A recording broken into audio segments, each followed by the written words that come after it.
সন্ত ৰামপাল গুৰু মহাৰাজ হৈছে এনে এজন মহাপুৰুষ যিজনে নিজৰ সত্য ভক্তি, তত্ত্বজ্ঞান, কৰোণা আৰু সেৱাৰ বলত সমাজত এক নতুন আদৰ্শ বলবৎ কৰিছে। সন্ত ৰামপাল গুৰু মহাৰাজৰ নেতৃত্বত তেওঁৰ সকলো সৎলোক আশ্ৰমে কৰা বিস্ময়কৰ সমাজ কল্যাণমূলক কামে সমাজখনক সোণালী ভৱিষ্যতৰ এক নতুন আশা দেখুৱাইছে। সন্ত ৰামপাল গুৰু মহাৰাজৰ পৰা নাম দীক্ষা গ্ৰহণ কৰাৰ পিছত লাখ লাখ লোকৰ কৰ্কট ৰোগ, এইডছ আদি দুৰাৰোগ্য ৰোগ নিৰাময় হ'ল।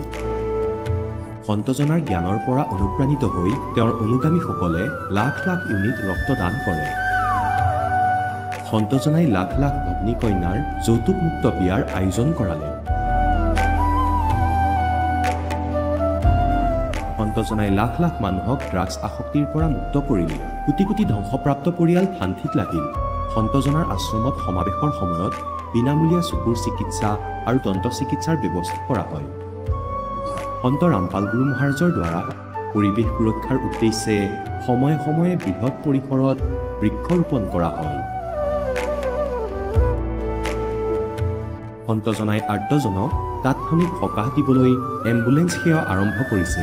সন্তজনাই তেওঁৰ অনুগামীসকলক তেওঁলোকৰ শৰীৰ দান কৰিবলৈ অনুপ্ৰাণিত কৰে, যাতে মানৱতাৰ সেৱা আৰু চিকিৎসা ক্ষেত্ৰত উন্নতি কৰিব পৰা যায়। সন্ত ৰামপাল গুৰু মহাৰাজৰ সকলো আশ্ৰমত প্ৰতিদিনে বিনামূলীয়া ধৰ্মভোজৰ আয়োজন কৰা হয়, য'ত প্ৰতিবাৰেই প্ৰতিটো জাতি, প্ৰতিটো ধৰ্মৰ মানুহে একেলগে বহি ভোজন কৰে।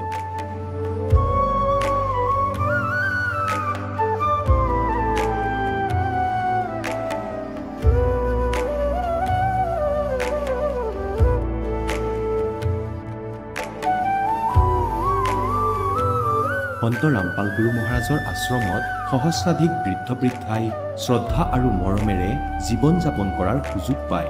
তেওঁলোকৰ থকা খোৱাৰ আৰু স্বাস্থ্যৰ সম্পূৰ্ণ দায়িত্ব সন্ত ৰামপাল গুৰু মহাৰাজে বহন কৰে। অনাথ শিশুৰ বাবে সন্ত ৰামপাল গুৰু মহাৰাজৰ সকলো আশ্ৰম বিশেষ বৰদানতকৈ কম নহয়, য'ত তেওঁলোকক শিক্ষা, সংস্কাৰ আৰু ভৱিষ্যতৰ বাবে উন্নত সুবিধা প্ৰদান কৰা হয়। বানপানী, ভূঁইকঁপ বা মহামাৰী যিয়েই নহওক, সন্ত ৰামপাল গুৰু মহাৰাজ আৰু তেওঁৰ অনুগামীসকল সদায় আৰ্তজনৰ বাবে আগ্ৰনোৱা হৈ থাকে। কোভিড মহামাৰীৰ সময়ত সন্ত ৰামপাল গুৰু মহাৰাজৰ আশ্ৰমৰ পৰা কোটি কোটি লোকক খাদ্য, ঔষধ আৰু জীৱন ৰক্ষক সামগ্ৰী যোগান ধৰা হৈছিল। দুখীয়াক সকাহ কৰাই হওক বা যিকোনো শোষিত বা নিপীড়িত শ্ৰেণীৰ অধিকাৰ আৰু মৰ্যাদাৰ বাবে যুঁজ দিয়াই হওক, সন্ত ৰামপাল গুৰু মহাৰাজে সদায় তেওঁলোকৰ সকলো ন্যায্য দাবী চৰকাৰৰ ওচৰলৈ লৈ গৈছে আৰু তেওঁলোকক উপযুক্ত ন্যায় প্ৰদানৰ ক্ষেত্ৰত গুৰুত্বপূৰ্ণ ভূমিকা পালন কৰি আহিছে। সমাজত আধ্যাত্মিক আৰু সামাজিক মূল্যবোধৰ প্ৰতি সজাগতা অনাৰ প্ৰতিটো পদক্ষেপতে সন্ত ৰামপাল গুৰু মহাৰাজ মানৱতাৰ প্ৰকৃত সেৱক হিচাপে প্ৰমাণিত হৈছে। সন্ত ৰামপাল গুৰু মহাৰাজৰ জীৱনে আমাক শিকাইছে যে প্ৰকৃত সেৱা সেইটোহে যিটো নিস্বাৰ্থভাৱে কৰা হয়। আহক আমিও এই মহান সন্তজনৰ এই মহান সেৱাৰ কামত যোগ দিওঁ আৰু সন্ত ৰামপাল গুৰু মহাৰাজৰ পৰা নাম দীক্ষা লৈ আমাৰ জীৱন ধন্য কৰি তোলোঁ।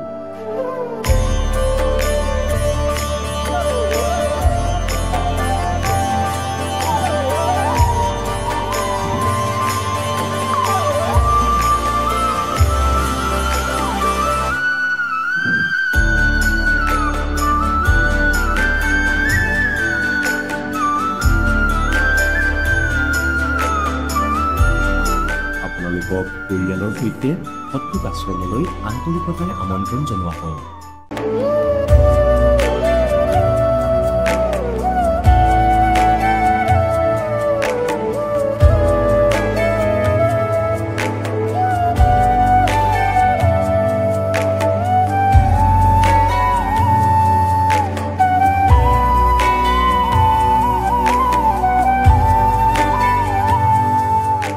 নমস্কাৰ।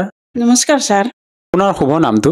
মোৰ নাম প্ৰেমা বসুমতাৰী। মই অসমত পৰা আহিছোঁ। আপুনি সন্ত ৰামপাল গুৰু মহাৰাজৰ পৰা নাম দীক্ষা কেতিয়া লৈছিল?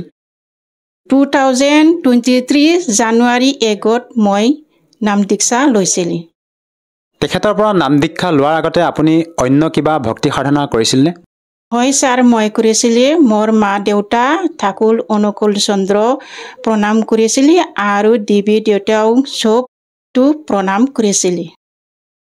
আপুনি যিহেতু জনালে যে আপোনাৰ সমাজত প্ৰচলিত আপোনাৰ পৰিয়ালৰ লোকে যিদৰে ভক্তি সাধনা কৰি আছিলে, সেই সাধনা কৰি থকাৰ পিছতো আপুনি সন্ত ৰামপাল গুৰুমাজৰ শৰণলৈ কিয় আহিব লগা হ'ল? মোৰ ছাৰ বহুত ডাঙৰ বেমাৰ আছিলে। মই হাত ভৰিখন বহুত বিষ আছিলে। দিনে দিনে বাঢ়ি যায়। আকৌ ইমান মই ডক্তৰ দিছিলে, ইমান মই তান্ত্ৰিক দিছিলে, তথাপিও মই একো ভাল কৰিব পৰা নাই, লাভ পোৱা নাই। তাৰপিছত মই বছৰে এনেকৈ ডক্তৰ দিয়ে, এনেকৈ তান্ত্ৰিক দিয়ে, এনেকৈ মই বিকে লৈ বিষটাই মানে চিৰদিন 26 বছৰ মই এই বিষৰ কাৰণে মই বহুত কষ্ট পাইছিলোঁ ছাৰ। পিছত আপুনি সন্ত ৰামপাল গুৰুমাজৰ পৰা নাম দীক্ষা কেনেকৈ গ্ৰহণ কৰিলে? তাৰপিছত মই বেমাৰটো বহুত বাঢ়ি গ'ল। তাৰপিছত মই মোৰ গাঁৱত ভগতমতী আছিলি, ভগতমতী জ্ঞান গংগা কিতাপ দিছিলি। মই জ্ঞান গংগা কিতাপৰ পৰা মই বহুত জ্ঞানটো পাইছিলোঁ। তাৰপিছত মই জ্ঞান গংগা কিতাপ পঢ়াৰ পিছত মই চন্দ্ৰ ৰামপালজী মহাৰাজ পৰা নাম দীক্ষা লৈ পিনি মই দীক্ষা লোৱাৰ পিছত মই 4 দিনৰ পিছত প্ৰণাম কৰি উঠিব নোৱাৰা মানুহটো মই উঠিব পাৰিছোঁ। আৰু মই এনেকৈ চন্দ্ৰ ৰামপালজী মহাৰাজে কৈছিলে জবটো ভালকৈ কৰক, এনেকুৱা কৈছিলে। মই জবটো পুৰা কৰিছে। মই 1500 এনেকুৱা কৰাৰ পিছত দিনে লাহে মোৰ বেমাৰটো ভাল হৈ গ'ল। আজি মই বহুত ভাল আৰু লাভ পাইছোঁ। মই যিহেতু আপুনি জনাইছে যে আপোনাৰ যি শাৰীৰিক সমস্যা আছিলে, সেই সমস্যাবিলাকৰ কাৰণে আপুনি বহুত কষ্টত আছিল আৰু বৰ্তমান সন্ত ৰামপাল গুৰুমাজৰ পৰা নাম দীক্ষা লোৱাৰ পিছতে আপোনাৰ সেই সমস্যাবিলাক দূৰ হ'ল। এইটো কেনেকৈ সম্ভৱ? এজন সন্তৰ পৰা নাম দীক্ষা লোৱাৰ পিছতে আপুনি এনেধৰণৰ লাভ পাবলৈ সক্ষম হৈছে? চন্দ্ৰ ৰামপালজী মহাৰাজে আঙুলি টিপি কোৱা বেদ পুৰাণ বাইবেলৰ পৰা আমি জ্ঞান পাইছে যে শাস্ত্ৰ বিধি দিয়েহে, শাস্ত্ৰ বিধিৰ লগতে আমি ভক্তি কৰিব লাগে, নহ'লে আমি জ্ঞান নাপায় আৰু লাভ নাপায়। শাস্ত্ৰ বিধি ভক্তি কৰিলেহে আমি লাভ পায়। আৰু আপুনি যে আপোনাৰ যি শাৰীৰিক বেমাৰৰ কথাটো কৈছিলে, আপোনাৰ কেনেধৰণৰ বেমাৰ আছিলে আপোনাৰ শৰীৰৰ?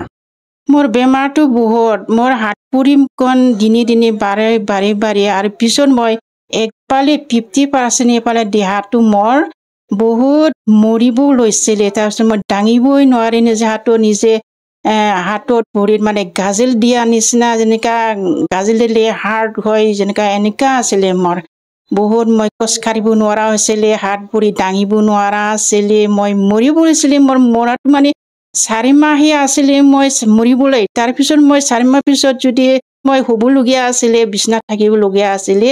তাৰপিছত বিচনাত থাকিলেতো মই কিমান বাচিব আৰু এটা মই মৰিব লোৱাটো মই চন্দ্ৰ ৰামপালজী মহাৰাজৰ দীক্ষা লৈ পিনি এতিয়া মোৰ বাচি গ'ল আৰু ফূৰ্তি পালোঁ, ভাল পালোঁ আৰু বহুত লাভ পাইছোঁ মই। সঁচাকৈ আধুনিকতাৰ এই যুগত এজন সন্তৰ পৰা নাম দীক্ষা লৈ আপুনি পেৰালাইচিছৰ দৰে এটা মাৰাত্মক ৰোগৰ পৰাও আৰোগ্য হ'বলৈ সক্ষম হৈছে। এইটো সঁচাই আচৰিত কথা, ভাবিব লগা কথা। আৰু আপুনি অসমৰ পৰা তেখেতৰ পৰা নাম দীক্ষা গ্ৰহণ কৰি এনেদৰে লাভ পাবলৈ সক্ষম হৈছে, সঁচাকৈ এইটো ভাবিব লগা কথা। আৰু ইয়াৰ উপৰি আপুনি আৰু অন্য কিবা লাভ পাইছেনে? মইতো বহুত লাভ পাইছোঁ। জ্ঞান গংগা কিতাপ পঢ়ি পিনি বেদ পুৰাণৰ আঙুলি টিপি চন্দ্ৰ ৰামপালজীয়ে দেখাই দিছে, এইটো মই জানিছোঁ। আৰু জানি শুনি মই বহুত এনেকুৱা দেহাৰ কাৰণে, বেমাৰৰ কাৰণে বহুত লাভ। আৰু আমাৰ ঘৰত ইমান বেমেজালি আছিলে, মোৰ মতাটো মদ মাংস খাই পিনি, নিচা খাই পিনি ঘৰত বহুত মানে জোকৰা মাৰিছিলে। জোকৰা মাৰাটো এতিয়া একো নাই, চুপচাপ আছে, এতিয়া জোকৰা নামাৰে আৰু ভালকৈ আছে। আমি বহুত লাভ পাইছে। আৰু আপোনাৰ মানুহজনে কিমান বছৰ ধৰি নিচা সেৱন কৰিছিলে? নিচাটো এইটো জন্মৰ পৰা নিচা খাই।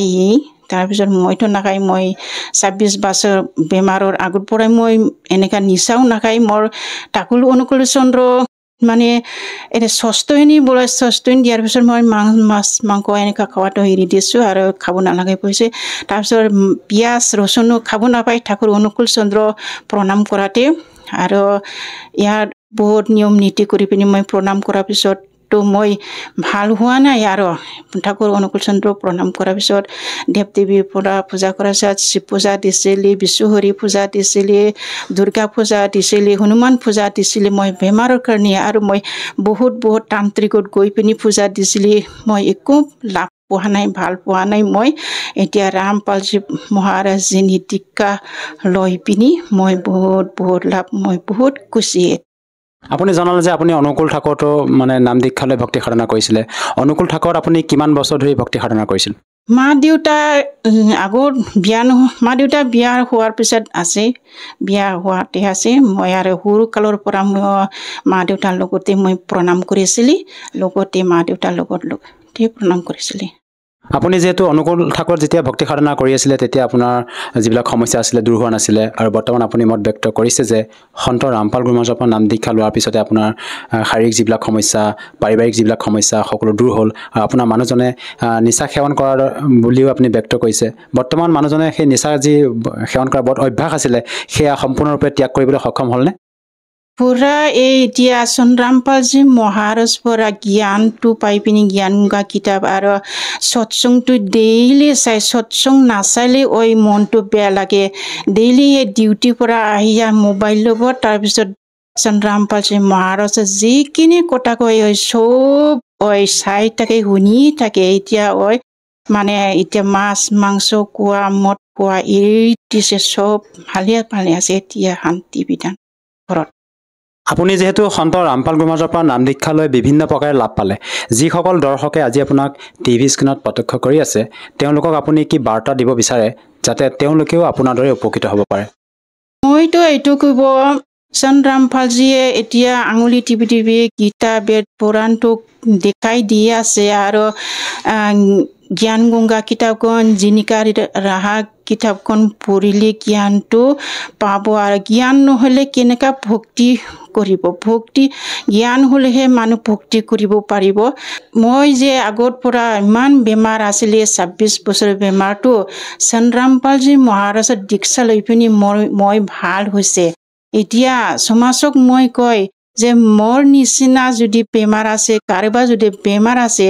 চন্দ্ৰামপালজীৰ পৰা দীক্ষা ল'লে আপোনাৰ লগতো বহুত লাভ পাব আৰু বেমাৰ আজাৰ সমস্যাটো ভাল হ'ব যদিহে কোনো লোকে সন্ত ৰামপাল গুৰুমহাৰাজৰ পৰা নাম দীক্ষা ল'ব বিচাৰে কেনেকৈ ল'ব পাৰিব নাম দীক্ষাটো আজিকালি বহুত সুবিধা নিজে হাতত মোবাইল আছে এইটো চন্দ্ৰামপালজী মহাৰাজ বুলি চাৰ্চ কৰিলে ইয়াতো সৎসং পাব সৎসংগত মোবাইল নাম্বাৰ দিয়া থাকে এই মোবাইল নাম্বাৰটো যোগাযোগ কৰিলে নামদান চেণ্টাৰটো পাব আৰু বিনামূলীয়াকৈ দীক্ষাটো ল'ব পাৰিব ধন্যবাদ থাকিল সৎ চাহেব ছাৰ এতিয়া জগতগুৰু তত্ত্বদৰ্শী সন্ত ৰামপাল গুৰু মহাৰাজৰ সৎসংগৰ মাধ্যমেৰে সেই অদ্বিতীয় আধ্যাত্মিক জ্ঞানৰ বিষয়ে জানি লওঁ যাৰ মাধ্যমেৰে আপোনালোকেও প্ৰাপ্ত কৰিব পাৰিব এনেকুৱা আধ্যাত্মিক মানসিক আৰু ভৌতিক সুখ যি এতিয়ালৈকে কেৱল আপোনালোকে মীৰাবাই ধ্ৰুৱ প্ৰহ্লাদ আদি কেইজনমান ভক্তৰ জীৱন কথাতহে শুনিছে এতিয়া শুনক তত্ত্বদৰ্শী সন্তৰ সৈতে শাস্ত্ৰ অনুকূল ভক্তি সৎসংগ এনেকুৱা অদ্বিতীয় আধ্যাত্মিক জ্ঞান যাৰ প্ৰমাণ আছে সকলো ধৰ্মৰ সকলো পবিত্ৰ শাস্ত্ৰত সকলোৰে আগত নাগা যিসকল একেবাৰে নগ্ন থাকে তেওঁলোক হাজাৰৰ সংখ্যাত আছিল সেইসকল তাত পালেগৈ গংগাৰ ঘাটত হৰিদ্বাৰত আৰু সকলোৱে স্নান কৰিবলৈ পজিশ্যন ল'লে পিছৰ পৰা আকৌ আহিল বৈষ্ণৱ সাধুসকলৰ সম্পূৰ্ণ গ্ৰুপ বহু হাজাৰৰ সংখ্যাত তেওঁলোকে গৈ ক'ব ধৰিলে যে নাগাসকল তোমালোকে পাছত স্নান কৰিবা আমি সৰ্বশ্ৰেষ্ঠ হয় নাগাই ক'ব ধৰিলে যে আমি সৰ্বশ্ৰেষ্ঠ আমি ত্যাগী আৰু বৈৰাগী আমি কোনো কাপোৰো গাত নাৰাখ আমি একেবাৰে ইচ্ছাৰে ঘূৰো আমি সৰ্বশ্ৰেষ্ঠ আমি প্ৰথমে স্নান কৰিম বৈষ্ণৱ সাধুৱে ক'বলৈ ধৰিলে আৰে পশুৰ দৰে তোমালোকে নগ্ন থাকা তোমালোকে খোজ কৰি হাত নোধোৱা আঁতৰ হোৱা বাহিৰ ওলোৱা আমি ধুম প্ৰথমতে আজি তোমালোকে প্ৰথম গা ধোৱা হৈ পৰিলা কোৱাৰ ভাৱ এইটোৱে যে গংগাও পাহৰি গ'ল ভগৱানো মনত নাথাকিল লাঠি ডাণ্ডা লৈ তীৰ উলিয়াই ল'লে তৰোৱাল উলিয়াই ল'লে ইজনে সিজনক কাটিবলৈ ধৰিলে 25,000 এই ত্ৰিগুণ উপাসক তাতে কটাকটি কৰি মৰি গ'ল তেন্তে ইয়াক কৰ্মকাৰ অসুৰ স্বভাৱ ধাৰণ কৰা মনুষ্যৰ নিম্ন দূষিত কৰ্ম কৰা মূৰ্খ গংগাৰ পানী লেতেৰা হৈ যাব 2 মিনিটৰ পিছত গা ধুই লোৱা তোমালোকে কোনো কথা নাই আমি বহিম এজন সাধাৰণ মানুহতকৈ নিজ এওঁলোকৰ কেৰেক্টাৰ যদি আপুনিও গংগা স্নান কৰিবলৈ কেতিয়াবা গৈছে দলে বলে গ'লে আমিও গৈছিলোঁ কোনোবাই আহি ক'লে ময়ো গা ধুম তেতিয়া কওঁ যোৱা তেওঁকো স্থান দিছিলোঁ আহক আপুনিও ধুই লওক সাধাৰণ মানুহৰ ব্যৱহাৰো ইয়াতকৈ ভাল আৰু আমি এওঁলোকক মহাত্মা বুলি কওঁ এওঁলোকৰ ওচৰত দীক্ষা ল'বলৈ যাওঁ, এওঁলোকৰ পৰা মুক্তি বিচাৰোঁ। এই বিষয়ে পৰমেশ্বৰে সূক্ষ্মবেদত কৈছে, तीर तुपक तलवार कटारी जम धड़ जोर बधावे हैं और हर पैड़ी हर हेथ ना जाण्या वहां जा तेग चलावे हैं और काटे शीस नहीं दिल करुणा ये जग में साध को आवे हैं और जो जन इनके दर्शन को जावे उनको भी नरक पठावे। কোৱা হয় যে হৰ কি পৰি কৈ ভগৱানৰ নাম লয় দয়া মুঠিও নাই, নিজৰ মাজতে কটামৰা কৰি আছে আৰু টিঙি কটাৰ পিছতো মনত কৰোণা নাই। জগতত নিজকে সাধু বুলি কয় মহাত্মাই আৰু কয় যে তেওঁক যদি কোনোবাই দৰ্শনো কৰিবলৈ যায় তেওঁক নৰকলৈ পঠোৱা হয়। আমি ওচৰ পাজৰৰ গাঁৱত দেখিছিলোঁ। আমাৰ গাঁৱত নাথৰ শিবিৰ আছিলে এখন, এতিয়াও আছে। এতিয়া যিয়ে ইয়াৰ সম্পৰ্কলৈ আহিছিলে প্ৰথমতে সিহঁতক ভাং খোৱা শিকোৱা হৈছিল। ইয়াক এটা চিলিমত ৰখা হৈছিল, মাটিৰ ইমানটো ভাং খুৱাই মগ্ন কৰিছিলে। তাৰ পাছত তেওঁ চুৰি কৰিছিলে, কিয়নো অভ্যাস হৈ গৈছিলে। ঘৰলৈ লুকাই আহিছিলে, অন্ন আনিছিলে, তেওঁলোকে ভাং খাবলৈ ল'লে সদায়। তেনেদৰে তেওঁলোকক নষ্ট কৰি দিলে। তেওঁৰ দৰ্শন কৰা সকলকো নৰক পঠাই দিয়ে। কিহৰ ভক্তি কৰোৱা হ'ব? এতিয়া ধৰম দাসে এই কথাবোৰ শুনি বহুতো প্ৰভাৱিত হ'ল। পুণ্যাত্মাসকল, বহুতো কিবা পৰমাত্মাই তেওঁক বুজালে। সেই মৰমীয়াল আত্মাই একেবাৰে মনোযোগেৰে শুনিলে। কিন্তু এই মন পুৰণা ৰং সোনকালে গুচি নাযায়। বহু সময় শুনি শুনাই আকৌ কিবা এনে কথা কৈ দিলে ধৰমদাসজীয়ে যে মহাত্মাজী, আপুনিতো বহুত কঠোৰ কথা কৈ আছে।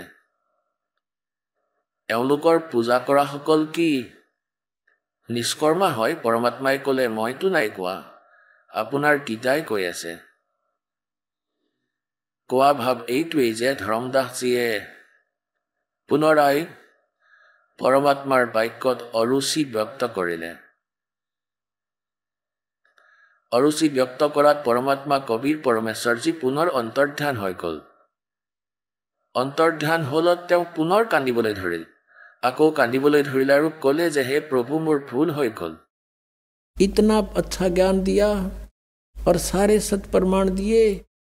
এতিয়া কিয়নো আমি ইমান শ্ৰদ্ধালু হয়, আমি এইসকল ভগৱানক যি পূজা কৰিছিলোঁ এওঁলোকৰ বিষয়ে আমি একো শুনাই পচন্দ নকৰিছিলোঁ কিছুদিনলৈ।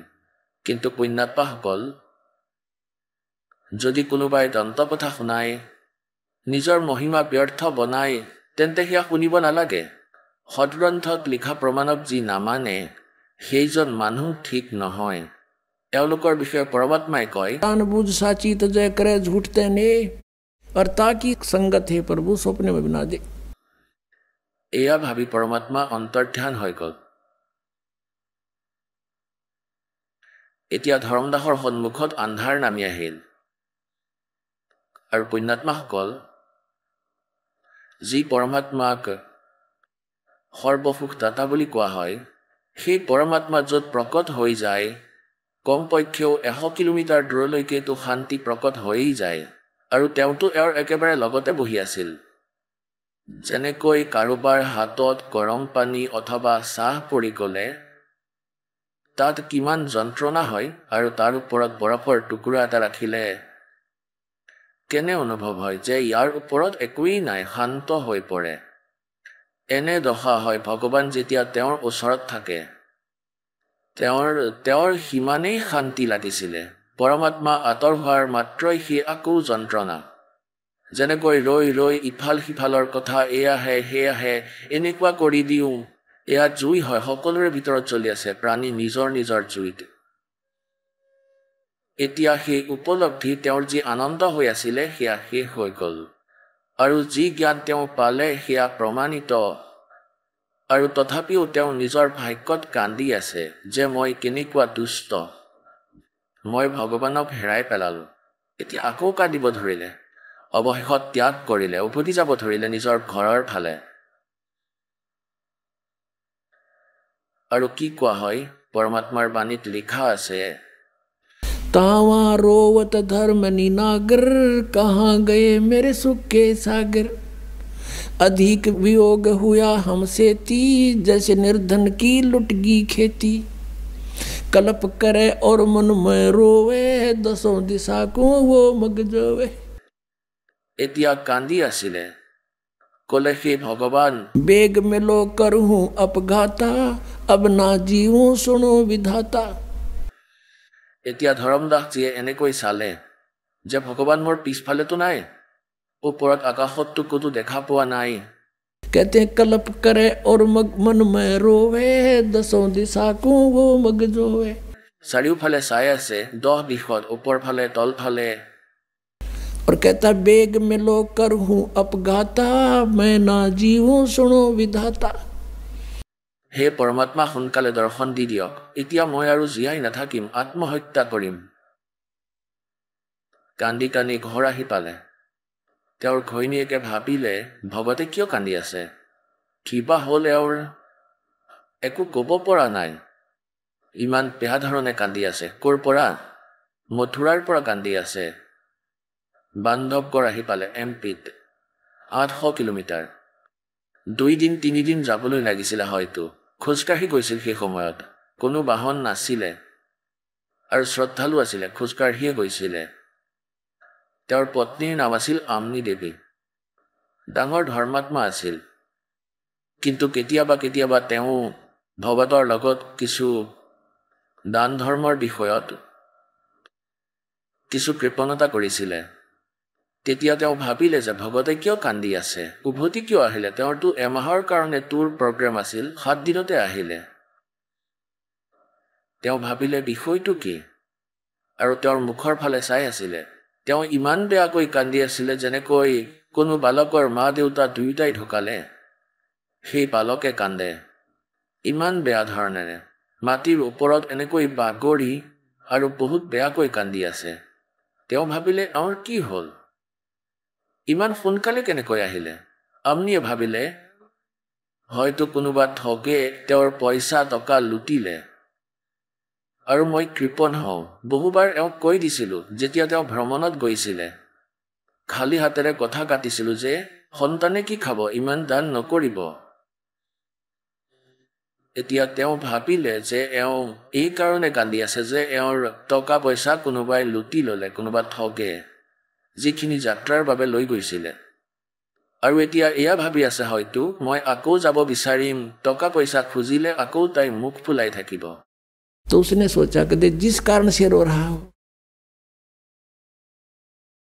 এতিয়া তেওঁ লাহে লাহে কয় যে ষ্টেটজি কিয় কান্দি আছে কোনোবাই টকা লুটি নিলে ন আপোনাকতো ভগৱানে বহুত দি থৈছে আৰু কিমান টকা লৈ যায় আপুনি আৰু লৈ যাওক আপুনি আপোনাৰ কাৰ্য সম্পন্ন কৰি আহক এতিয়া তেওঁ 1 ঘণ্টা 2 ঘণ্টা বহুত কান্দিলে লাহে লাহে শান্ত হৈ কান্দি কান্দি ক'লে যে আমনি যদি মোৰ এই ধন হেৰাই গ'লহেঁতেন ভৌতিক ধন কোনোবাই চুৰ কৰিলে হয় মই নাকান্দিলো হয় আকৌ লৈ গ'লো হয় কিন্তু মোৰ এতিয়া এনে ধন হেৰাইছে যাক মই এতিয়া হয়তো নাপাওঁ আৰু এয়া নাপালে মই জীয়াই থাকিব নোৱাৰিম আমনিয়ে সুধিলে যে এনেকুৱা কি ধন আছিল আপোনাৰ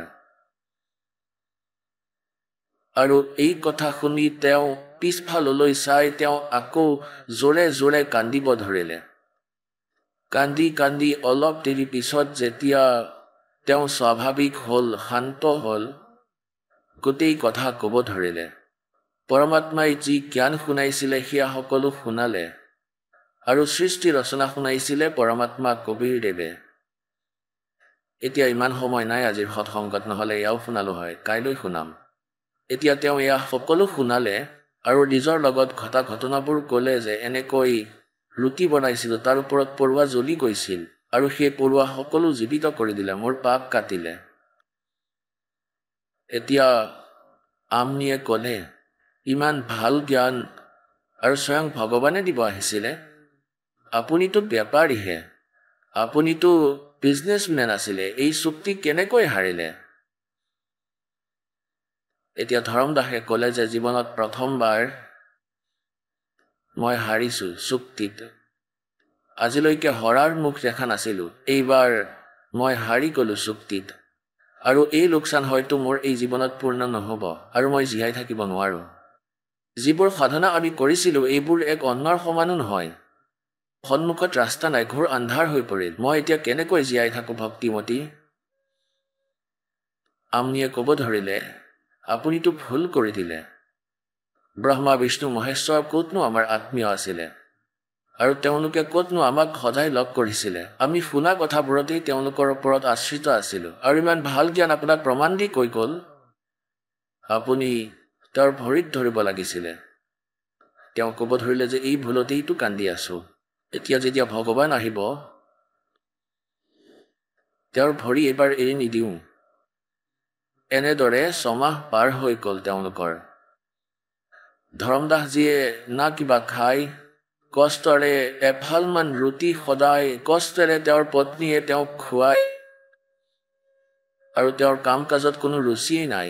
আগতেতো ভক্তি কৰিছিলে তেওঁ গোটেই দিনটো, এতিয়া সেয়াও নকৰে। ৰাতিপুৱা বহি পৰে দুৱাৰ মুখত, বাহিৰত, গেটত আৰু দূৰলৈ এনেকৈ চাই থাকে, যেনেদৰে ভিলনীয়ে শ্ৰীৰামৰ অপেক্ষা কৰিছিলে। এতিয়া কোনোবা যদি দূৰৈৰ পৰা অহা দেখে তেওঁ দৌৰি ওলাই যায় তেওঁৰ ওচৰলৈ, যে হয়তো মহাত্মা আহিছে। আৰু এবাৰ পুণ্যাত্মাসকল, যিজনৰ ইচ্ছা আপোনালোকৰ হৈ যায়, সাধাৰণ মানুহকো তেওঁৰ দৰেই দেখিব ধৰে।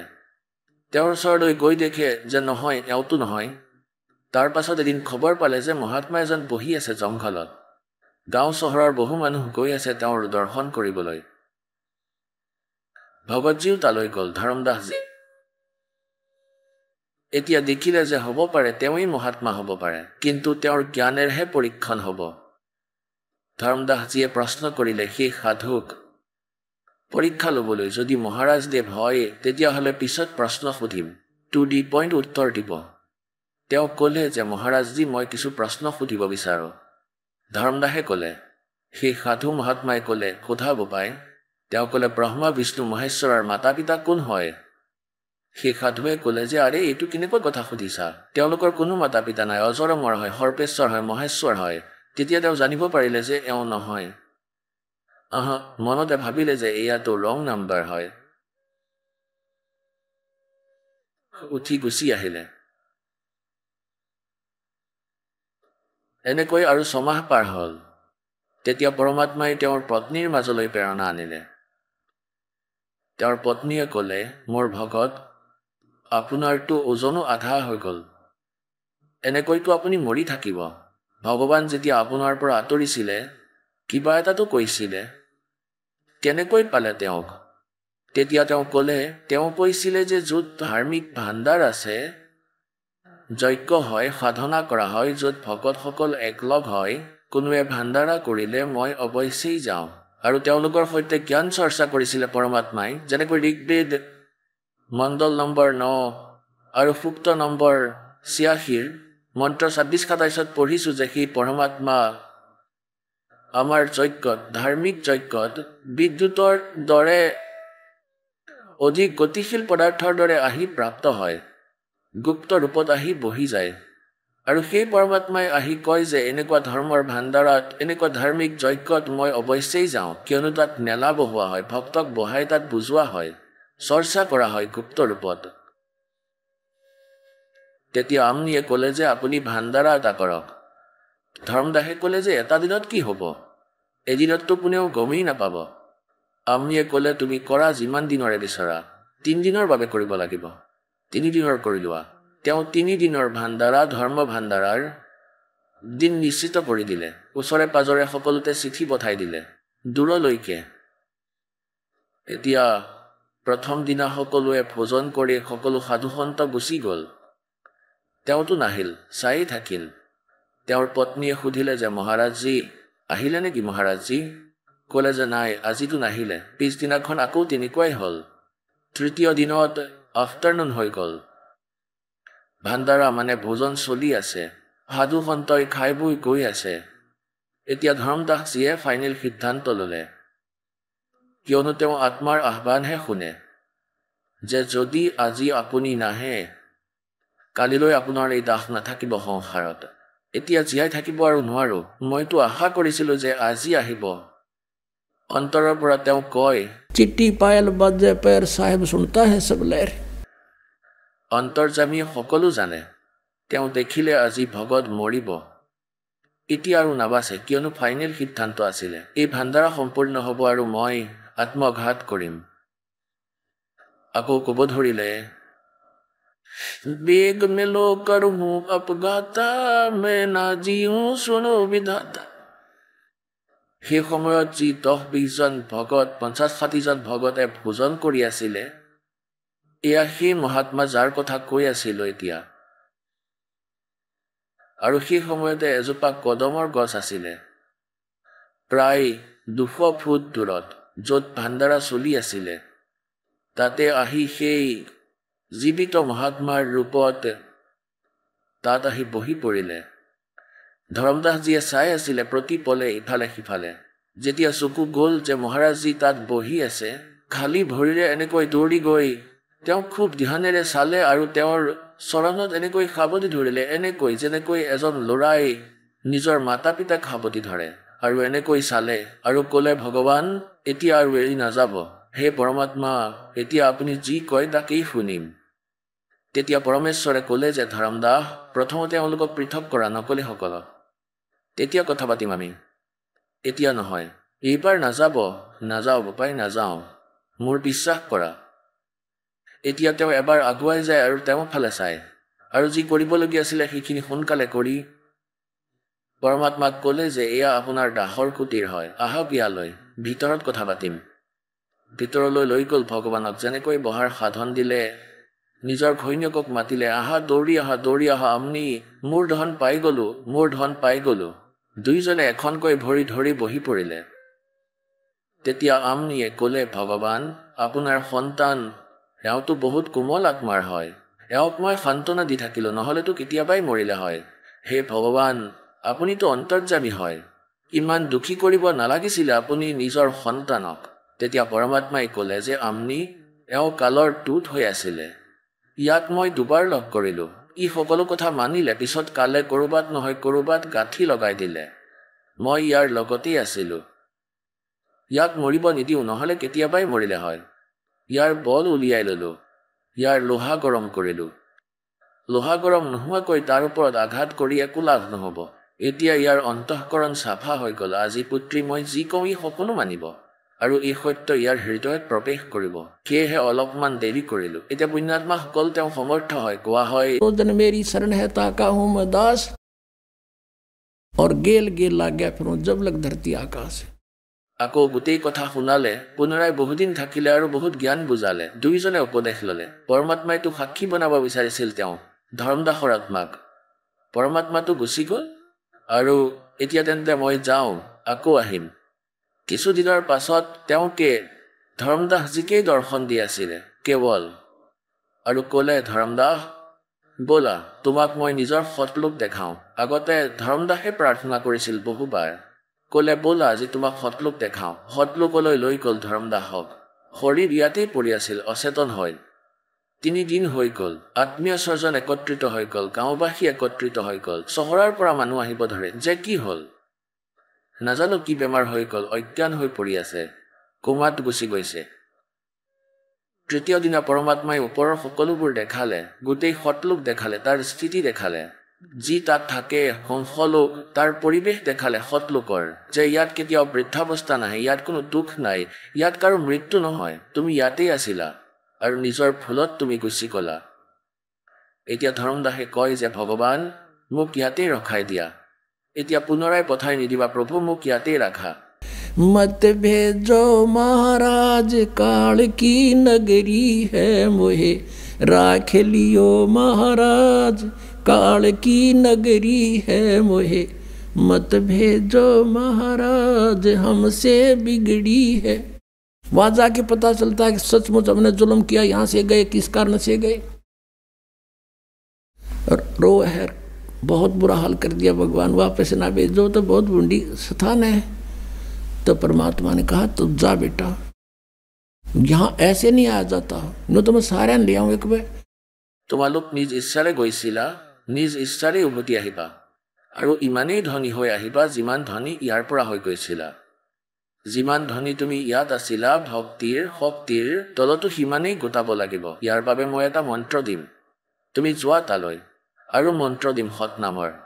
ইয়াৰ স্মৰণ কৰিবা, ইয়াৰ ভক্তিৰ ধনেৰে তুমি পুনৰ ঘূৰি আহিবা। এনেকৈ নহ'ব বোপাই। তৃতীয় দিনা যেতিয়া পুনৰ আত্মা এৰি দিলে তেতিয়া তেওঁ সাৰ পালে। তেতিয়া তেওঁ গম পালে যে ভগৱানটো সেই কাশীত থাকে, সৎলোকতকৈ গম পালে। তাৰ পৰা খোজকাঢ়ি ৰাওনা হ'ল, বেনাৰসত গৈ পালে ৰামানন্দ দেৱৰ ওচৰলৈ।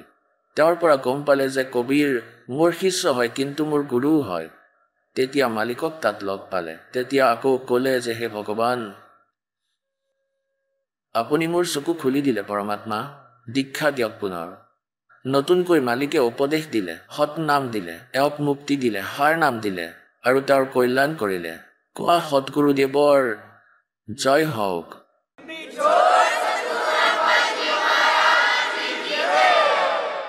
পৰম পিতা পৰমাত্মা পূৰ্ণ ব্ৰহ্ম সৰ্ব সৃষ্টিৰ ৰচয়িতা সৰ্ব উৎপাদকৰ প্ৰভু এই পৰম পূজ্য কবিৰ পৰমেশ্বৰজী, এওঁ আমি সকলো আত্মাৰ জনক হয়, এওঁই আমাৰ মালিক হয়। আমি নিজৰ ভুলৰ বাবে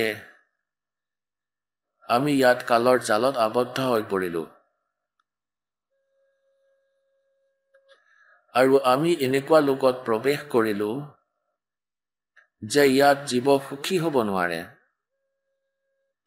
ইয়াত সুখ নামৰ বস্তু নাই। পৰমেশ্বৰ পূৰ্ণ ব্ৰহ্ম, পৰম অক্ষৰ ব্ৰহ্ম কবিৰ দেৱজী, কবিৰ চাহেবজী, যি বেনাৰসত কাশীত এক শিপিনীৰ ভূমিকাৰে 120 বছৰলৈকে এই ধৰাতলত থাকিলে, এজন সাধাৰণ মানুহৰ লীলা কৰে। এই পৰমাত্মা তিনি স্থিতিত সৰ্বব্ৰহ্মাণ্ডৰ স্থিতি চম্ভালিছিলে। যেনেকৈ পৰমেশ্বৰৰ এক বহুত তেজময়ী স্বৰূপ আছিলে, এওঁ সৎলোকৰ ভিতৰত বিৰাজমান আৰু বহুত ডাঙৰ কোমল হয়, বহুত ধুনীয়া, এটা যেনেকৈ মন্দিৰৰ দৰে এটা পৰমাত্মাৰ স্থান হয়। ইয়াৰ মাজতে পৰমাত্মাৰ সিংহাসন আছে, আসন আছে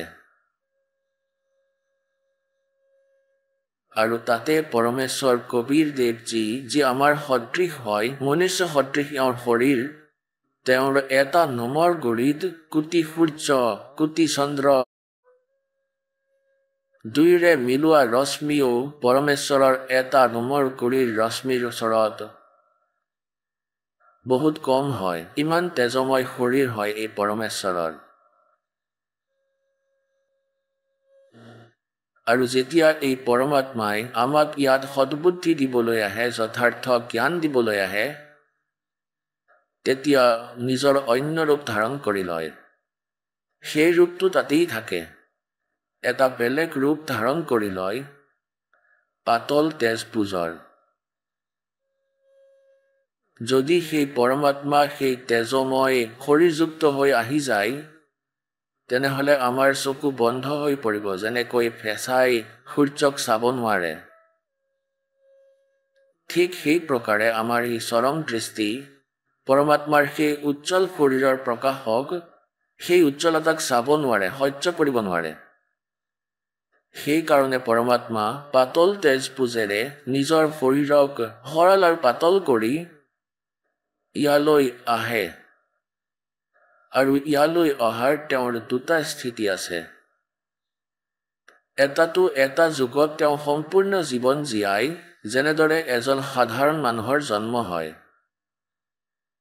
যেনেকৈ এটা সন্তান উৎপন্ন হয়, লাহে লাহে ডাঙৰ হয় আৰু নিজৰ কাজকৰ্মত লাগি পৰে, এটা গৃহস্থী চলায়, এনেকৈ আকৌ তেওঁ গুচি যায়, বৃদ্ধ হয়। এক এনেকুৱাই ভূমিকা প্ৰত্যেক যুগত পৰমাত্মাই লয়। তেওঁ জন্ম নলয়, কিয়নো তেওঁ ভগৱান। তেওঁ এটা শিশুৰ ৰূপ ধাৰণ কৰি সৰু কেঁচুৱাৰ আৰু পুখুৰীৰ মাজত পদুম ফুলত তেওঁ বিৰাজমান হয়। সেইকাৰণেই পৰমাত্মাক নাৰায়ণ বুলি কোৱা হয়। নাৰায়ণ মানে পানীৰ ওপৰত বিৰাজমান হোৱাজন। তেন্তে সি পৰমাত্মাই এটা লীলা কৰে। এতিয়া আপোনালোকে শুনিলে জগতগুৰু তত্ত্বদৰ্শী সন্ত ৰামপাল গুৰু মহাৰাজৰ মংগল প্ৰবচন। আহক এতিয়া শুনো ভগতসকলৰ অনুভৱ, যিসকলে সন্ত ৰামপাল গুৰু মহাৰাজৰ প্ৰমাণিত জ্ঞানৰ পৰা প্ৰভাৱিত হৈ নাম দীক্ষা লৈ বহুতো লাভ প্ৰাপ্ত কৰিলে। নমস্কাৰ ছাৰ। নমস্কাৰ ছাৰ। ছাৰ কি নাম আপোনাৰ? সত্যপ্ৰকাশ এক্কা। সত্যপ্ৰকাশ, আপুনি ক'ৰ পৰা আহিছে? মই যশপুৰ জিলা কুনকুৰি ব্লক ছত্তীশগড়ৰ পৰা।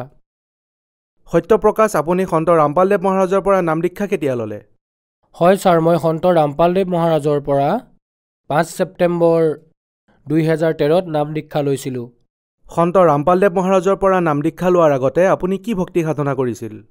হয় ছাৰ, মই কৰিছিলোঁ, কাৰণ মই খ্ৰীষ্টান ধৰ্ম, ইছাই ধৰ্মৰ সৈতে জড়িত আৰু মোৰ পূৰ্বপুৰুষ আৰু মা দেউতা সেই সাধনাই কৰিছিলে যীশু ঈশামসীৰ, আৰু সেয়া ময়ো ফ'ল' কৰিছিলোঁ। আৰু সৰুতে যেতিয়া মই বুজা হৈছিলোঁ তেতিয়া কৈছিলে যে এওঁৱেই ভগৱান। গতিকে মই বহুত ভালদৰে বিশ্বাসেৰে ভগৱানৰ ভক্তি কৰিছিলোঁ, এনেদৰে চলিছিলোঁ, চাৰ্চ গৈছিলোঁ, প্ৰাৰ্থনা কৰিছিলোঁ, সকলোৱেই কৰিছিলোঁ, কাৰণ মোক কৈছিলে যে এওঁৱেই ভগৱান, এওঁৰ দ্বাৰাই আমাৰ মুক্তি হ'ব, স্বৰ্গপ্ৰাপ্তি হ'ব। কিন্তু ছাৰ, এটা কথা মই বুজি পোৱা নাছিলোঁ, কিন্তু ভাবিছিলোঁ আমাৰ ইছাই ধৰ্মত এনেকুৱা আছিল যে নিচা কৰাটো ইমান বেছি প্ৰচলন আছিল যে, আৰু মাংস মদৰ, যে সৰু ল'ৰা ছোৱালী যেতিয়া ডাঙৰৰ মাজত যেতিয়া সৰু ল'ৰা ছোৱালী থাকে, ডাঙৰেতো খায়েই, মদ খায়, লগতে মাংসও খায়, উৎসৱ পাৰ্বণত আৰু বহুত কিবা কিবিত। কিন্তু সৰু ল'ৰা ছোৱালী যেতিয়া তাত উপস্থিত হয়, যেতিয়া সেই ল'ৰা ছোৱালীয়ে মদৰ গিলাচ ধৰে আৰু খাব খোজে, তেতিয়া ডাঙৰে বাধা দিয়ে। মাক দেউতাকে কয় যে নহয় পুত্ৰ, এয়া বিষ, মদ এনেদৰে নাখায়। কিন্তু যিহেতু আমি ল'ৰা ছোৱালীক বাধা দি আছোঁ যে সেয়া বিষ হয়, গ্ৰহণ কৰিব নালাগে, কিন্তু আমি ডাঙৰেই সেয়া গ্ৰহণ কৰি আছোঁ। গতিকে এই কথাই মোক আচৰিত কৰে সদায়, যে এইবোৰ গ্ৰহণ কৰাৰ পিছততো আমাৰ পাপ লাগিব আৰু স্বৰ্গপ্ৰাপ্তি হয় বুলিও কয়, আৰু প্ৰাৰ্থনাৰে এয়া শেষ হৈ যাব। যদি ল'ৰা ছোৱালীক মানা কৰি আছে গ্ৰহণ কৰিবলৈ, তেন্তে নিজে কিয় কৰি আছে? এই কথা মোৰ আচৰিত লাগিছিলে। আৰু সদায় কিবা ভুল কৰাৰ আগতে অন্তৰাত্মাত এটা ভয় সোমাই গৈছিলে যে হে ভগৱান, মই এয়া ভুল কৰি আছোঁ নেকি? এনেদৰে অন্তৰাত্মাই মোক সাক্ষী দিছিলে, আৰু এই বিশ্বাসেৰে মই আগুৱাই গৈ থাকিলোঁ। আৰু সৰুৰ পৰাই মোৰ ভূত প্ৰেতৰ বাধা ইমান বেছি আছিল, আৰু স্বাস্থ্য ইমান বেয়া হৈছিলে, কেতিয়াবা মেলেৰিয়া টাইফয়েড, প্ৰতি সপ্তাহত ইনজেকশ্যন, টেবলেট সদায় খাব লাগিছিলে, আৰু সেইবোৰেই মোক জীয়াই ৰাখিছিলে। যেতিয়া 24 বছৰলৈকে এনেকৈয়ে থাকিলোঁ, ঔষধ আৰু তান্ত্ৰিক বিদ্যাত নিৰ্ভৰ কৰি কমচে কম এমাহত 3-4জন তান্ত্ৰিকৰ ওচৰলৈ গৈছিলোঁ, নিজৰ ভূত প্ৰেতৰ বাধা আঁতৰাবলৈ, কষ্ট দূৰ কৰিবলৈ। কিন্তু কেতিয়াও মোৰ এনেকুৱা অনুভৱ নহ'ল যে এয়া একেবাৰে শেষ হৈ যাব। কিছুদিনৰ বাবে বিশ্বাসৰ বাবে লাগিছিল যে ঠিক আছে, এয়া শেষ হৈ যাব, কিন্তু কেতিয়াও মোৰ এনেকুৱা অনুভৱ নহ'ল যে মই ভাল হ'ম, আৰু কেতিয়াও ভাল নহ'লোঁ। কেৱল পইচা নষ্ট হ'ল। মোৰ দেউতা শিক্ষক, তেওঁ নিজৰ চেলাৰীৰে তান্ত্ৰিক আনিছিলে অ'ৰ পৰা জাক তাক ধৰি। তেওঁ মোৰ কষ্ট দেখি কোনোবাই 15,000, কোনোবাই 20,000 লৈ যায়, কোনোবাই কুকুৰা, কোনোবাই ছাগলী, সোণ ৰূপ সকলোবোৰ লৈ গ'ল। মোৰ দেউতাই বনোৱা সৰু সুৰা যিটো ঘৰ আছিলে সেইটোও গ'ল। আমাৰ এনেকুৱা অৱস্থা হৈ গৈছিল যে আমি খোৱাৰ বাবেও চিন্তা কৰিব লাগিছিল, এনেকুৱা স্থিতি হৈছিল। আৰু আপুনি সন্ত ৰামপালদেৱ মহাৰাজৰ শৰণলৈ কেনেকৈ আহিল? হয় ছাৰ, মোৰ লগত এনেকুৱা কিছুমান ঘটনা ঘটিল। মই বোম্বেত আছিলোঁ, তাত মই এখন চিপত কাম কৰিছিলোঁ সাগৰৰ। মইতো মদ আগৰ পৰাই খাইছিলোঁ, সৰুৰ পৰাই। এনেদৰে খাওঁতে মোৰ ইমান বেছি হৈ গ'ল। মোৰ এজন ভাইটি আছে সন্তোষ দাস নামৰ, ছাপা জিলাৰ, তাৰ পৰাই ফোন কৰিলে। মোৰ বন্ধুক ক'লে যে আমি হাৰিয়ানালৈ গৈ আছোঁ, তাত কোনোবা এজন বাবা আহিছে, যাৰ দ্বাৰা তেওঁৰ পৰা আশীৰ্বাদ ল'লেই দুখ কষ্টবোৰ আঁতৰ হৈ যায়, কিবা কিবি প্ৰাপ্ত কৰিব পাৰি, এনেকৈ ক'লে মোক। তাৰপিছত মই মোৰ বন্ধুৰ সৈতে সতলোক আশ্ৰম গৈ পালোঁ। তাত আমি তাৰ ব্যৱস্থা দেখিলোঁ বহুত ভাল আছিল। জ্ঞানটো মই সিমান বুজি নাপালোঁ, বাকী তাৰ সকলোবোৰ বস্তু ছিষ্টেমেটিকেলি আছিল। মোৰ ভূত প্ৰেতৰ বাধা আছিল। তালৈ গৈ মোৰ আচৰিত অনুভৱ হ'বলৈ ধৰিছিলে যে ইয়াতে পাখণ্ডবাদ হয় চাগে, এনেকুৱা। কিন্তু মই কষ্টৰ বাবে গৈছিলোঁ, মই ভাল হ'ম বুলি বিশ্বাস কৰি, আৰু ভগত ভায়ে ক'লে মোক মই ভাল হৈ যাম। সন্ত ৰামপালদেৱ মহাৰাজৰ পৰা আমি নাম দীক্ষা ল'লোঁ। তাত 3 দিনৰ বাবে সৎসংগ হৈছিলে ছাৰ। 2 দিনলৈকে ব্ৰহ্মা বিষ্ণু মহেশ্বৰ গীতা, বেদ, কোৰাণ ইত্যাদিৰ পৰা সৎসংগ শুনাই আছিলে সন্ত ৰামপালদেৱ মহাৰাজে। কিন্তু মই একো বুজি পোৱা নাছিলোঁ, কাৰণ মই খ্ৰীষ্টান ধৰ্মৰ সৈতে জড়িত আছিলোঁ। গতিকে 3য় দিনা সন্ত ৰামপালদেৱ মহাৰাজে আমাক সৎসংগ শুনালে। সেইবাৰ বাইবেলৰ পৰা শুনালে।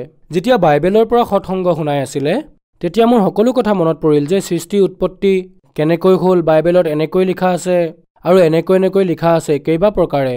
তেতিয়া মোৰ সকলো কথা মনত পৰিল। বাইবেলতো লিখা আছে যে এদিন পিতা পৰমেশ্বৰে এই পৃথিৱীত আহিব আৰু তেওঁৰ ৰাজ্য স্থাপিত হ'ব। তেতিয়া মোৰ সেয়া মনত পৰিল যে এনেকৈ লিখা আছে। আৰু যেতিয়া এইবোৰ দেখিলোঁ, তেতিয়া তৎক্ষণাতে মোৰ মেমৰিত হঠাতে মনত পৰিল এনেদৰে, আৰু মোৰ মনত পৰিবলৈ ধৰিলে আৰু ক'লে যে তোমাৰ লগত যি ঘটনা ঘটিছিল 2009ত মুম্বাইত কোঠালিৰ ভিতৰত, সেই দৃশ্য মনত পেলোৱা। মই সেই ৰূপ হওঁ যিয়ে তোমাক দৰ্শন দিছিলোঁ, যি তোমাক কোৱা হৈছিল যে ভগৱান প্ৰকট হ'ব। তুমি যি মোৰ ৰূপ দেখিছিলা, মই সেয়াই তোমাৰ সন্মুখত জীৱিত ৰূপত সৎসংগ শুনাই আছোঁ, মোক চিনি পোৱা। এনেকুৱা প্ৰেৰণা হ'ল।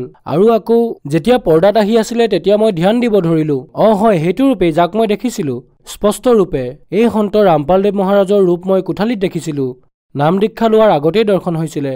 আজি সেই কথাই কৈ আছে ভগৱানে যি কৈ আছিলে, আৰু ইয়াততো জীৱিত অৱস্থাত আহি গৈছে। মানে মই সেই বাইবেলৰ কথা ভাবিলোঁ যে যি কোৱা হৈছিলে। গতিকে নিশ্চিতভাৱে বাইবেলৰ সেই বচন পূৰ্ণ হৈছে, আৰু পৰমাত্মা যি হয় সদগুৰু সন্ত ৰামপালদেৱ মহাৰাজৰ ৰূপত আহিছে, আৰু গুৰু ৰূপত বিৰাজমান হৈ গোটেই বিশ্বক, আমাৰ সকলো জগত সংসাৰক জ্ঞান দি আছে। ছাৰ, সন্ত ৰামপালদেৱ মহাৰাজৰ পৰা নাম দীক্ষা লোৱাৰ পিছত আপুনি কি লাভ পালে? হয় ছাৰ, মই লাভ পাইছোঁ। মই আগতে বহুত বেমাৰত পৰিছিলোঁ। কেৱল ইনজেকশ্যন টেবলেট খাইছিলোঁ, তাৰ পৰা ৰেহাই পালোঁ। আৰু ভূত প্ৰেতৰ যি বাধা আছিলে, তেওঁৰ পৰা নাম দীক্ষা লৈ সন্ত ৰামপালদেৱ মহাৰাজৰ পৰা মই ইমান সকাহ পাইছোঁ যে আজিতো কালেতো কিজানি চুবতো নোৱাৰি, খুন্দা খাই আঁতৰ হৈ যায়। বাকী মই ইমানেই সন্তোষ পালোঁ, মই ভালদৰে শুব পাৰোঁ। আৰু ইমান সুখ শান্তি দিছে পৰমাত্মাই সন্ত ৰামপালদেৱ মহাৰাজে যে তাক বৰ্ণনা কৰি শেষ কৰিব নোৱাৰি। ছাৰ, দেখা গৈছে যে সন্ত ৰামপালদেৱ মহাৰাজে আধ্যাত্মিক জ্ঞানৰ ক্ৰান্তি আনিছে, আৰু বহুত শ্ৰদ্ধালু সন্ত ৰামপালদেৱ মহাৰাজৰ সৈতে জড়িত হ'ব ধৰিছে। আৰু আন ধৰ্ম যেনেকৈ খ্ৰীষ্টান ধৰ্ম, মুছলিম ধৰ্মৰ মানুহে সন্ত ৰামপালদেৱ মহাৰাজৰ সৈতে জড়িত হ'ব ধৰিছে। আৰু আপুনি কৈছে যে আপুনি খ্ৰীষ্টান ধৰ্মৰ আছিল, আৰু আপুনি সন্ত ৰামপালদেৱ মহাৰাজৰ পৰা নাম দীক্ষা ল'লে। তেন্তে সন্ত ৰামপালদেৱ মহাৰাজৰ পৰা নাম দীক্ষা লোৱাৰ পিছত আপুনি হিন্দু হ'ল নেকি? তেওঁ কনভাৰ্ট কৰি হিন্দু কৰি আছে নেকি? নহয় ছাৰ, এই সকলোবোৰ মিছা কথা। কাকো হিন্দু কৰাৰ অৰ্থাৎ পৰিৱৰ্তন কৰা নাই সন্ত ৰামপালদেৱ মহাৰাজে।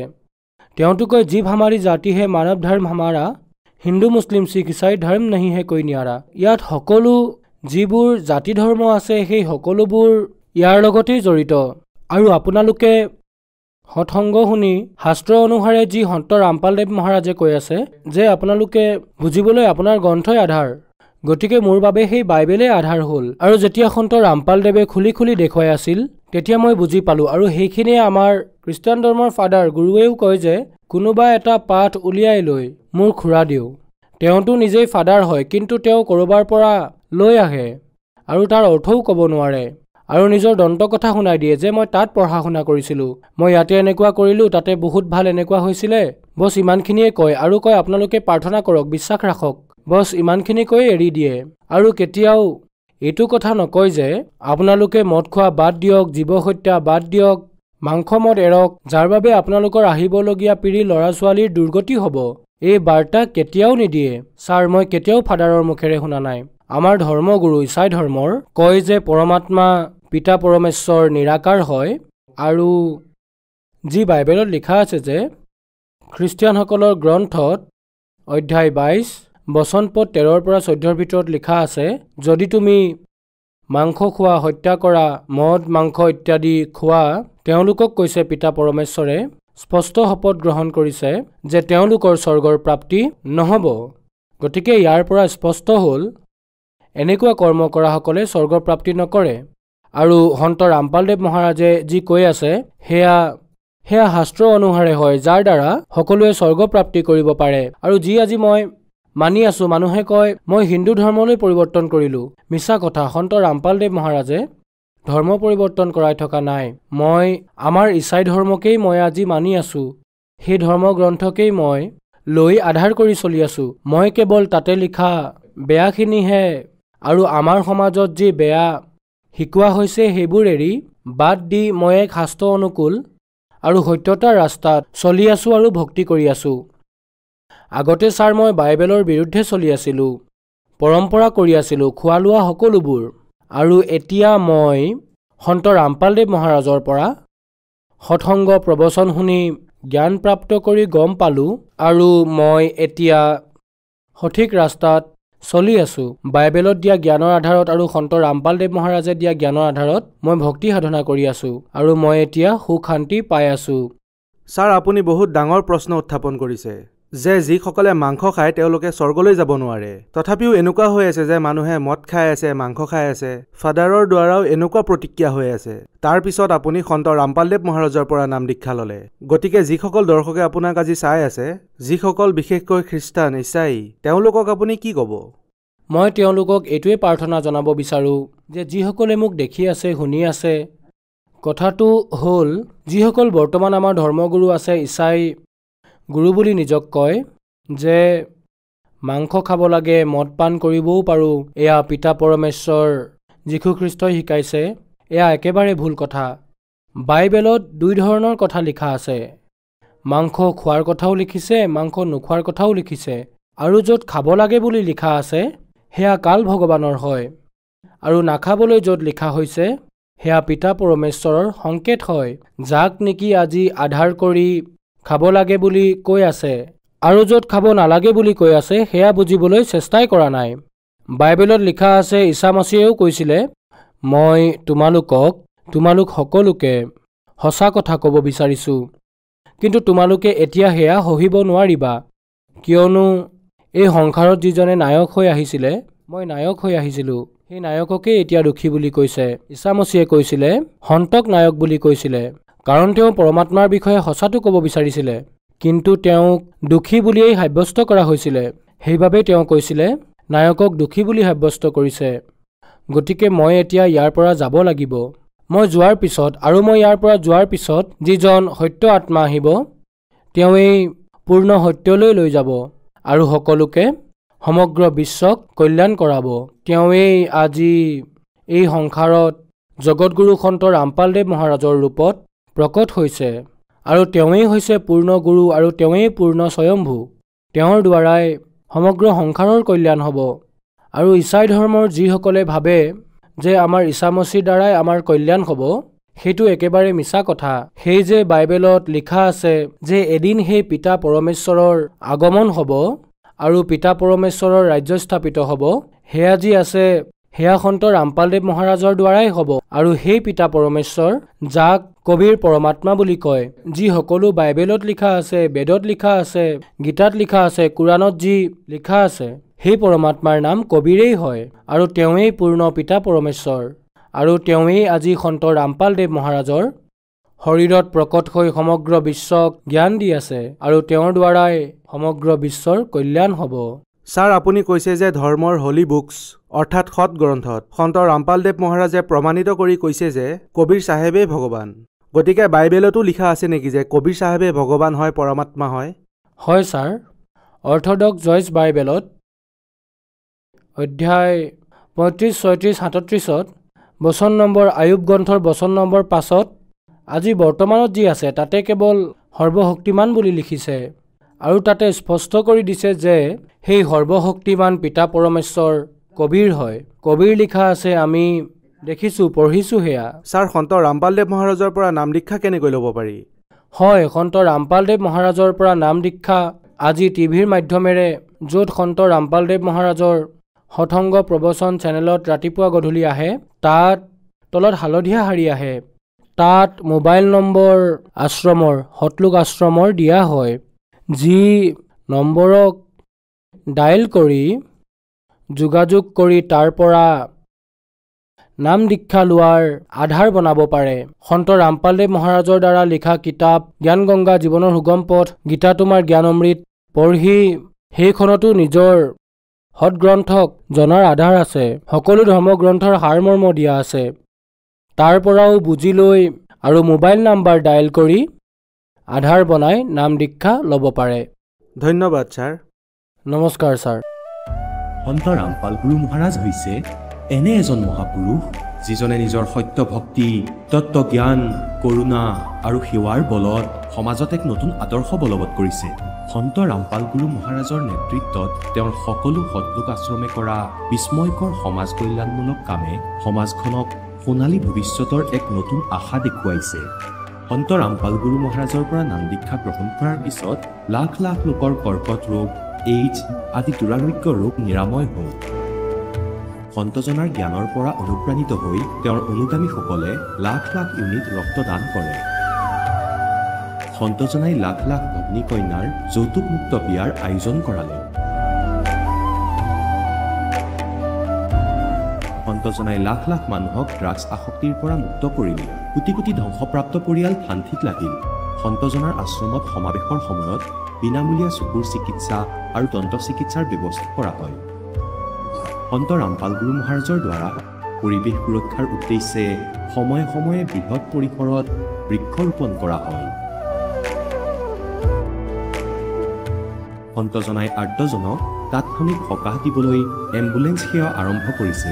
সন্তজনাই তেওঁৰ অনুগামীসকলক তেওঁলোকৰ শৰীৰ দান কৰিবলৈ অনুপ্ৰাণিত কৰে, যাতে মানৱতাৰ সেৱা আৰু চিকিৎসা ক্ষেত্ৰত উন্নতি কৰিব পৰা যায়। সন্ত ৰামপাল গুৰু মহাৰাজৰ সকলো আশ্ৰমত প্ৰতিদিনে বিনামূলীয়া ধৰ্মভোজৰ আয়োজন কৰা হয়, য'ত প্ৰতিবাৰেই প্ৰতিটো জাতি, প্ৰতিটো ধৰ্মৰ মানুহে একেলগে বহি ভোজন কৰে।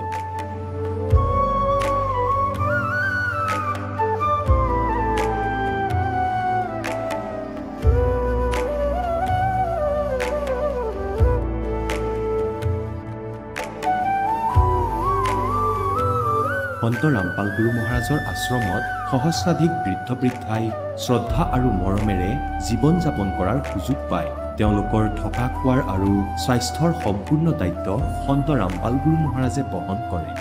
অনাথ শিশুৰ বাবে সন্ত ৰামপাল গুৰু মহাৰাজৰ সকলো আশ্ৰম বিশেষ বৰদানতকৈ কম নহয়, য'ত তেওঁলোকক শিক্ষা, সংস্কাৰ আৰু ভৱিষ্যতৰ বাবে উন্নত সুবিধা প্ৰদান কৰা হয়।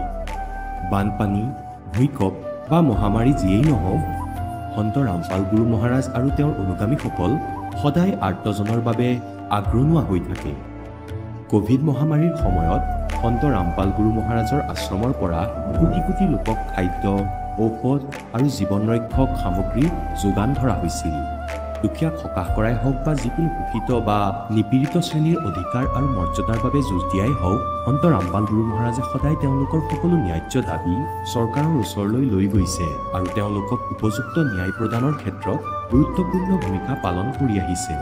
সমাজত আধ্যাত্মিক আৰু সামাজিক মূল্যবোধৰ প্ৰতি সজাগতা অনাৰ প্ৰতিটো পদক্ষেপতে সন্ত ৰামপাল গুৰু মহাৰাজ মানৱতাৰ প্ৰকৃত সেৱক হিচাপে প্ৰমাণিত হৈছে। সন্ত ৰামপাল গুৰু মহাৰাজৰ জীৱনে আমাক শিকাইছে যে প্ৰকৃত সেৱা সেইটোহে যিটো নিস্বাৰ্থভাৱে কৰা হয়। আহক আমিও এই মহান সন্তজনৰ এই মহান সেৱাৰ কামত যোগ দিওঁ আৰু সন্ত ৰামপাল গুৰু মহাৰাজৰ পৰা নাম দীক্ষা লৈ আমাৰ জীৱন ধন্য কৰি তোলোঁ।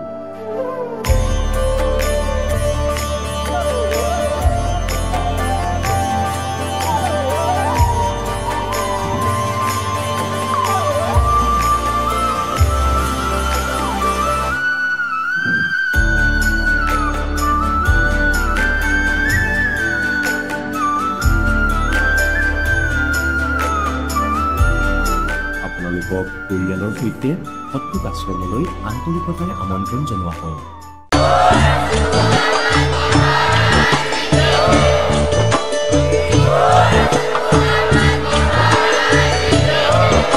আপুনি শুনি আছিলে জগতগুৰু তত্ত্বদৰ্শী সন্ত ৰামপাল গুৰু মহাৰাজৰ মংগল প্ৰবচন। অধিক জানিবৰ বাবে ভিজিট কৰক www.jagatgururampalji.org। সন্ত ৰামপাল গুৰু মহাৰাজৰ শুভ আশীৰ্বাদত সমগ্ৰ বিশ্বতে 500তকৈও অধিক নাম দীক্ষা কেন্দ্ৰ আছে, য'ত সন্ত ৰামপাল গুৰু মহাৰাজৰ দ্বাৰা বিনামূলীয়াকৈ নাম দীক্ষা দি থকা হৈছে। আপোনাৰ ওচৰৰ নাম দীক্ষা কেন্দ্ৰৰ ঠিকনা জানিবলৈ সম্পৰ্ক কৰক 7082208528।